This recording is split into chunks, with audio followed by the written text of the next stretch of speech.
Жээренче чечендин уулу начарраак чыгып калат.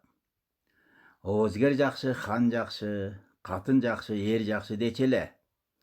Бир жакшы кыз таап баш кочуруп койсом, о катын тыңыраак кылып кетер деп издеп жүрүп, акыл карачачты алып берет. Жаныбек хандын акыл карачачка көзү түшүп калып, табышмак менен кыйытып оюн билгизмекке суроо салат. Тулпарды уйга сатса не болот? Атты эшекке сатса не болот? Туйгунду каргага сатса не болот? Баш ачык адамды наадан кулга сатса не болот? Анда акыл карачач: Жаныбек ханым, бузулуп заңың, бу кандай жорук тынчыбаган жаның? Тулпар тушунда, күлүк күнүндө, күч бербеген тулпардан сүтүн берген уй жакшы. Пайдасы жок туугандан, пайдасы тийген жат жакшы. Чабалаттан чарчабаган эшек жакшы. Канаты жок туйгундан канаттуу карга жакшы. Карга конгон, кузгун тойгон, казын тарпынан үксүйүп үмүт кылган туйгун оңчубу? Салтта, наркта мындай шумдуктуу жорук болчубу? Деп жооп берет. Жаныбек хан сөзгө жыгылып, өз жолуна түшкөн экен.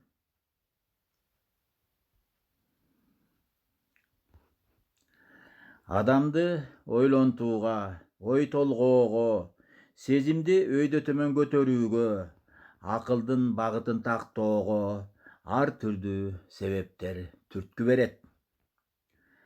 Адамдын жашоосундагы зарылчылык, муктаждык, эңсөө болмоюн адамга өйдө турууга, ылдамдоого, аракет кылууга жана сезимди багууга, тууралыкты таанууга күч жумшалбайт. Эгер адамдын көңүлүндө эңсөө, каалоо, зарылчылык өзүнүн белгисин бербесе, сезими өйдө төмөн болбойт.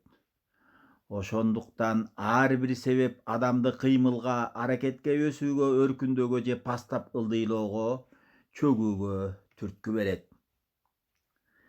Себебин тааныган адам башка адамга өзүнүн акылы менен анын турмушуна өбөлгөнү же жолтоолорду колдонуп, адамга өзүнүн таасирин тийгизүүсү ыктымал. Себебин тааныган адам өтө сезгич, акылман, көрөгөч адам. Бирок мындай адамдар сейрек болот. Себепти таанып, билип, тереңине жетип, ошол себепти же күчтөп, же пастатып, адамдын тагдырын өйдө ылдый кылчу күчкө жетет. Өрүшүбүз малга толсун, кырманыбыз даңга толсун, барчылык болуп, береке болсун.